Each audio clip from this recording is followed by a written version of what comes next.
Suicide Squad stars Will Smith as Deadshot, Margot Robbie as Harley Quinn, Jared Leto as the Joker, and Jai Courtney as Captain Boomerang, and a lot of other actors playing a lot of other people that I can't remember right now. But guys, we just saw this movie, and we're going to talk about it and express our feelings. This is going to be a non-spoiler review, so don't be scared that we're going to spoil anything. We're going to keep it very, very vague, kind of go over our general thoughts and opinions on the movie. Again, this is opinion. That's what film criticism is. It's opinion. So you may see it and see it a different way. Y'all know how this works. Let's jump into it. I want to preface this by saying that I was really, really excited for this movie. It has been on my top most anticipated list since the beginning of this year. What little one I had. And I gotta say, I enjoyed it. It wasn't the greatest movie of the year. Obviously there's been a lot better movies. But it wasn't terrible. It did have its issues, but overall I think it was decently good. Now let's start off with the cast. The cast was pretty great. I didn't think that there was a lot of acting issues with this movie, except for Will Smith's daughter, which is a minor role. Yeah, it was just threw me out of the movie. She was a terrible actress. I don't know who that is, if that's his actual daughter. She needs to find a new career or something. I don't know. But Margot Robbie did a fantastic job as Harley Quinn. I can't wait. If you guys didn't know, I think they greenlit it. Is it official now that they greenlit the Harley Quinn movie? I'm pretty sure, yeah.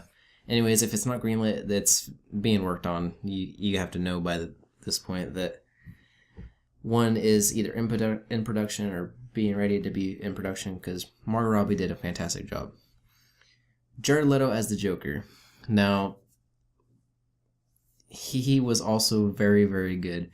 In this movie, he's sort of a mob boss, which is kind of a different take on the Joker that we haven't really seen before, or at least that I haven't seen. I don't think he has been that kind of situation in the comics, and definitely hasn't been presented that way on camera in a theatrical release anyway, that I can think about or know about or whatnot. Will Smith in this movie, thank God he took one look at that Independence Day 2 script and used it to do better things. He did amazing. As for the rest of the group, Katana, Killer Croc, Captain Boomerang, El Diablo, they all had very good. They were in sync with each other a lot, and when they were fighting, these fight scenes were pretty epic, and it all flowed together very well. A lot of them had really cool backstories, which you get to learn about, very briefly, but you still gives you some insight into who they are.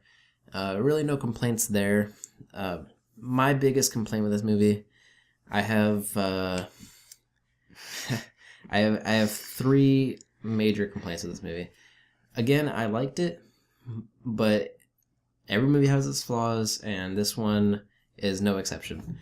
My first biggest problem with this movie was the script. I can't remember where. I'll try to find it and cite it in the description of this video, but I believe the script was written in 6 weeks, which is not very long if you know anything about the movie making process. That is a very, very short time to write a script, and it definitely showed in the movie. Some of the dialogue was very cheesy, and with a short script, or not a lot of time to write the script, a lot of the character development actually wasn't an issue. It was the character motivations and the within the script you get the plot points, and that's my second reason that this movie had problems, was the plot. Just it didn't work. It just, like, the idea worked, but the way they executed the different plot points within this movie, it just completely fell apart. It was a giant hot mess. And the third problem I have with this movie is the villain. Now, I don't want to I don't want to spoil anything. We'll talk about that in a later podcast or something, or another spoiler review of some sort. The villain did not work. It started to work at first in the first part of the movie, and towards the end, when you see more and more and more of actually what the villain's doing and trying to accomplish, it just boggles your brain, because you're like, what is happening? Like, why? It just falls apart. Just go see for yourself. Those are the three main complaints I have with this movie. Actually, I just thought of a fourth problem I had with this movie. It's very tiny, but it also comes with a lot of annoyance to me. There are certain... I don't know if it's something that happened because certain scenes were taken out of this movie. You know, they shot the scene and it made sense, but then they ripped scenes out. But there is some... I'll give one example. It's not a spoiler. There's a scene where Harley tosses a pistol to Deadshot, and in the scene, she throws it and the pistol is spinning to Deadshot, and then when it cuts to him grabbing the pistol's coming at him straight on. And it's not spinning at all. It doesn't make any sense. And there's a couple different things like that throughout the movie that I kind of noticed. Again, minor nitpicks, but once you see it, you cannot unsee it. And it just drove me insane. And there's like, I think 5 or 6 of these things happen throughout the movie. Just little inconsistencies. Again, fun film. Did have its problems. And, you know, I gotta be honest. That's all you can do. So, I'm gonna let Isaac kind of speak his thoughts, and then we'll get wrapping this up here for you guys. Small, spoiler-free review. Very vague. We'll go into more detail. Don't kill me. I actually loved this movie. I've been wanting to see it ever since the first trailer dropped in 2015. I remember I told Dominic to look at the screen because I just saw Joker. I'm a huge fan of the Joker. I went into this movie hoping that Jared Leto would do such a good job as the Joker, and to me, he did. The Joker wasn't really in the movie for that long. He barely was even in the movie, which I kind of liked because it wasn't really their movie to make it all about the Joker. Now, this is my full opinion here. I honestly think that Jared Leto is a better Joker than Heath Ledger. I really like what take that Jared Leto's doing on him, like how he's a crime mobster. It's like, I thought the performance that he did was amazing. Now Harley Quinn, I think Margot Robbie did an amazing job as her.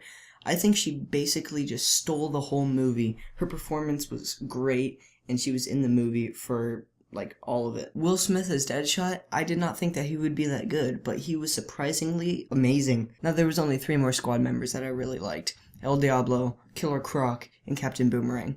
I did not really think that Captain Boomerang would be that good, but he was surprisingly really good. Now there's 2 more characters that I didn't really like. I did not like Katana, and I did not like Enchantress.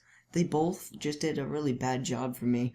I didn't think that their acting was all that great, and yeah, they weren't that good of characters. Just like Dominic, I did not like the main villain either. I did not think that they were all that great, and the plot basically just goes around them, and I did not like it at all. Alright guys, that's going to basically wrap it up for our non-spoiler review.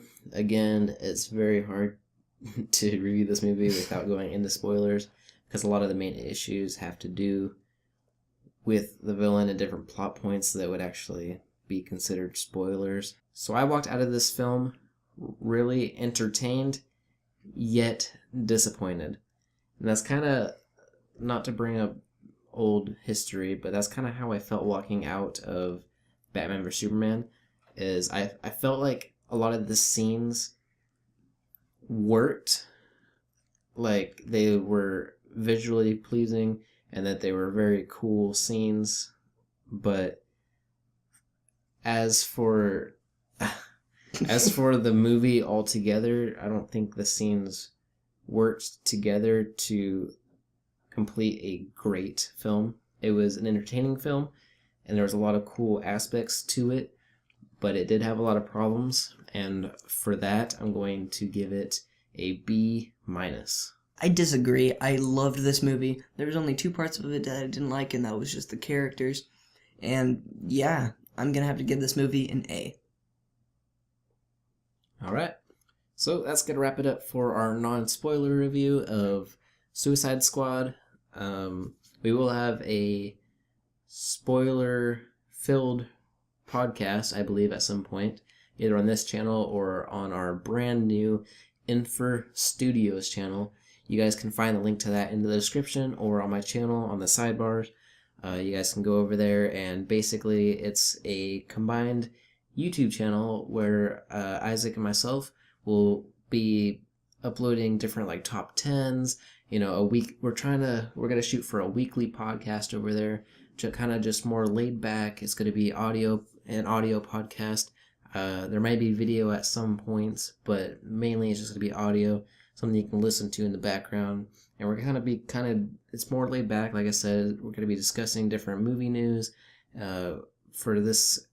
For our first podcast, I think it's going to be a spoiler-filled review. So if you've seen it and you kind of just want to listen to it and interject your thoughts and kind of see different points of views on this film and why we liked and didn't like certain things. Me and Isaac were very split on this film. We're not very split, but I enjoyed it. You loved it. Yeah. We'll kind of be going into why that is. And yeah, you guys can go over there, subscribe, check it out if you want. But yeah, that's going to wrap it up. Thank you for watching, and we'll see you guys in the next review.